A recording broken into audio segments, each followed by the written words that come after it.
All right, Coach Derek here, and there's a very common question that a lot of people ask themselves either in the very beginning of their fitness journey or sometime in the middle of it or at the end, whatever the case may be. It just appears to be a reoccurring question that I hear and I see often. It's one I even asked early on in my career. So, what's the question? It is, what is better, strength building or muscle building? And so in this video, I'm gonna break it all down, pros and cons of both, and then at the end, decide which one is best ultimately. So let's break it down. Let's start the definitions first. I've got my notes down below, so if you see me looking, that's what I'm looking at, my notes. Definitions first, strength building, that's the ability to exert force. This is neuromuscular. It's your nervous system's efficiency and recruiting muscle fibers to lift heavy stuff. So think powerlifting, think the ability to move a fridge, the ability to pick somebody up easily, stuff like that. That's strength. Muscle building is the physical size of the tissue. This is hypertrophy. It's the thickening of muscle fibers for growth and for volume. So just know this. You can be strong without big muscles. So like powerlifters, gymnasts, they are very strong. And just because they're strong doesn't mean that they're the most jacked. At the same time, you can have big muscles without being strong at all. You know, I think like bodybuilders, some influencers, those Mr. Olympians who are like 350 pounds and just shredded to the bone, but have these massive muscles. They're not outlifting the strongest man in the world. They might look like they could, but they're not going to. So there's an overlap, but they're not the same at all. So now let's do like a deep comparison. Let's start with strength building first. That's your force output. The neural focus is its central nervous system adaptation. It's motor unit recruitment. How fast do you get results when you're focused on strength only? It's very fast early gains, especially for beginners. Like rapid results very quickly. What's the visual impact of strength building? It's very minimal. It doesn't always change your physique too much. You might stand up a little better, stay up straight or something like that, but even that's not the case. I've seen a lot of like really strong people slouch. You know, they're just terrible posture, but yet they can just lift. And you'll see, you can look up online videos of people lifting like pretty good amount of weight, like 500 pounds, 405 on a deadlift or something, and they're hunched over the entire time. You know, they're like, it looks like their spine's gonna snap. First of all, terrible technique. Secondly, they should not be doing it at all. They should lower the weight and correct the form. But again, it goes to show these small looking people are able to achieve pretty big strength results quickly and without the muscle fiber. So being as big at least. What's the metabolic impact? So it's low. Being strong doesn't necessarily burn a ton of calories at rest. And that is something that's important to have, you know, at the end of the day. What about joints and tendon load? It's very high. It can stress your joints depending on how heavy you're going. And there is a risk of overusing your joints as well, because a lot of strength building has to do with compound movements.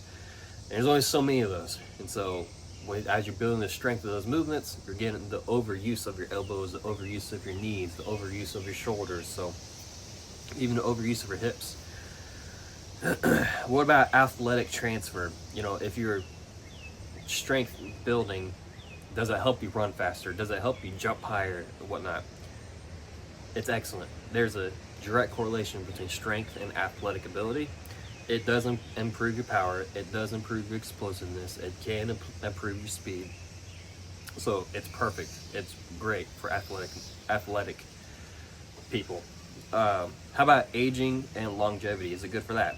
It's moderately good. You know, it's good for independence. It's good for fall prevention as you get older. So it is something to want to have. You know, what about rehab, injury risk? It is riskier to do if you're not coached properly. Like if you don't have any experience at all, you probably should not just jump straight into strength building without any prior knowledge and without doing any type of self-education either, because you will get strong on your own with improper technique and with improper protocols and whatnot. Like, you'll just get strong, and then it comes to a point to where your strength becomes dangerous and detrimental to your own body because because of those beginner gains are so real. So just keep that in mind. How about in daily life usefulness? Is strength at all good for daily life? It is great for daily life. There's a high, it's good for moving objects. It's good for like real world obstacles and tasks. The ability to just be strong, to be able to lift up the couch while vacuuming, you know, like there's stuff like that that happens on a day-to-day basis that you just don't think about. And especially as you get older, you don't think about it until it happens, like, and you realize, oh, I don't have the strength to do these things. But through strength building, you would have the strength to do those things. And then how about confidence? How does strength building affect your confidence? With strength building, your confidence comes from within. It's internal. So usually when you lift a heavy object, you just, to yourself, you'll say, I lifted that. Mostly. There is some external reward, but for the most part, it's an internal thing. So anyways, that's strength. Let's look at muscle. Muscle building or hypertrophy, the neural focus of that is it's muscle fiber damage and repair. It's a satellite cell activation, basically. How fast are the results? It's slower. It's a more consistent visual progress. There's still beginner gains, you know. Not always though. Not everybody just explodes. Like for me, I exploded for strength and muscle building when I was doing that. But like when I first began, you know, I exploded. But not everyone does. It seems to be the case with strength though, that most everyone just gets stronger pretty quickly. What's the visual impact of muscle building? It's high. There's a visible change in like your arms. There's a visible change in your chest and your back, in your legs, in your glutes. It happens, and when it does, people notice. So you will definitely see a physical change, a visual change from muscle building. What's the metabolic impact? You know, with strength focused, it was pretty low. However, with body muscle building, it's high. There's more muscle, which equals a higher resting metabolic rate, which basically means you're burning more calories at rest. So just sleeping, just sitting here, breathing, you're burning more calories. So now with that said, you do have to eat more calories to maintain the muscle. People forget about that. How about your joint and tendon load? You know, with strength, it was high. You're definitely hurting your joints, you're breaking them down, you're overusing them. But with muscle building, it's lower. As long as you proper form and you're using correct volume, your load on your joints and the overuse is pretty minimal. Athletic transfer with strength, you know, is excellent. There's a huge transfer, but with muscle, it's decent. It can help in like contact sports. It can help in protection and buffering because it's just like an extra padding, you know. But for the most part, not really. How about aging and longevity? Okay, in strength, it's moderate. You know, it's kind of like in the middle of the road. However, with muscle building, it is high. There's a high I should say, for aging and longevity with muscle mass. Muscle mass combats like aging. It combats how frail you'll be. It does add that buffer and protection, like we said earlier. So it is really good, and you can see that. You can visually see that. Everyone knows some older person who's like well beyond their years who is jacked. Everyone has seen one person like that, and we've seen what they can do daily to just move around and do things, and how slowly they age. It's very slow. So there's a direct correlation there. What about rehab and injury risk? Now with strength building, there was a higher injury risk, but with muscle building, it's safer as long as there's volume control. As long as you're not overdoing it, it is going to be much safer for you. For daily use and strength, it was high, you know, for moving objects, for real world tasks. Well, also in muscle building, it is also high. It's good for your posture. It's good for carrying kids, it gives you, there's an energy boost that you get from having the muscles. Your metabolism's gonna be better, so you'll stay leaner, you'll just look healthier, your skin will be healthier looking. Yeah, and then how about confidence? Where does the confidence come from? You know, strength is internal. With muscle building, it's more external. You're looking for a more external reward. Like, I look strong, people look at me, notice my shirts are filling out, notice my abs. That's all external. So looking at, now we have that, right? Let's look at like which one is more important now. Let's compare them in more detail. For the general population, for longevity, the winner is going to be muscle building. Why? It's because more lean mass helps with metabolism, it helps with insulin sensitivity, it helps with hormonal regulation, helps with aging. Now, losing strength hurts. If you have to choose one or the other and you just pick muscle building, you're going to lose some strength, and losing that strength hurts, but losing muscle is catastrophic the older you get. So just keep that in mind.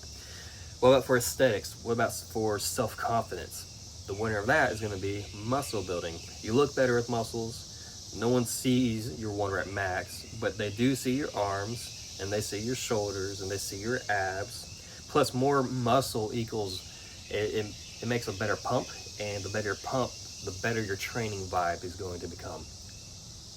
So, what for athletes? What about for performance? Strength is the winner there. While you're judged on performance, like sprint speed, jump height, throws, how hard you can hit, you're not judged on your flexed selfies, you know what I'm saying? So the neural adaptations that come from strength, they matter more than the size that you're going to have that you'll get from muscle building. Well, for like practical jobs like police officers, firefighters, power lifters, in those cases, strength is going to win, because the absolute force output is the mission at the end of the day. You know, if you're a police officer, the ability to hold someone down, the ability to grab someone, the ability to run really fast to get to them. Firefighters, military, the SWAT, they need to lift bodies, they need to open doors, they need to carry all that gear. So size is secondary. In fact, size a lot of times is going to hinder you. How about for bodybuilding, for modeling? Obviously, muscle is going to win for that. You're judged on appearance, not strength. So a bigger chest matters more than how much you can bench, for example. How about for fat loss, recomposition goals, whatnot? You're going to need muscle for that. You don't want the strength.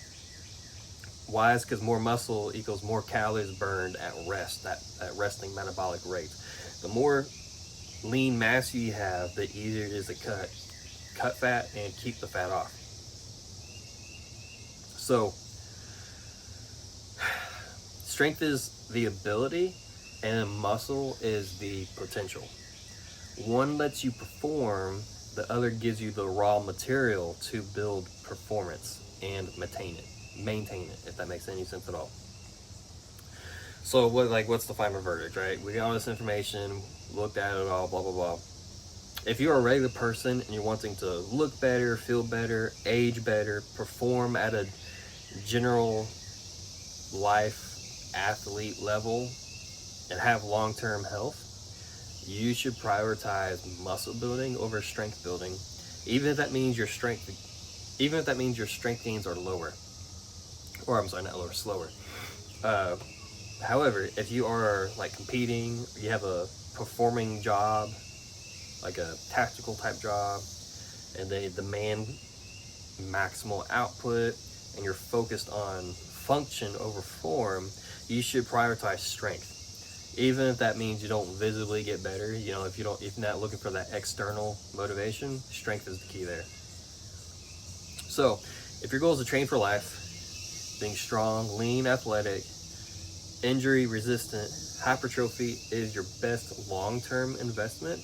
It's your armor. It will improve your strength eventually too. You know, just from getting in the gym and doing the sets, doing the reps, and keeping a consistent routine, you're going to get stronger regardless. And it comes a point to where you'll become stronger than the average person, while also being much bigger than the average person. So Along with that, though, you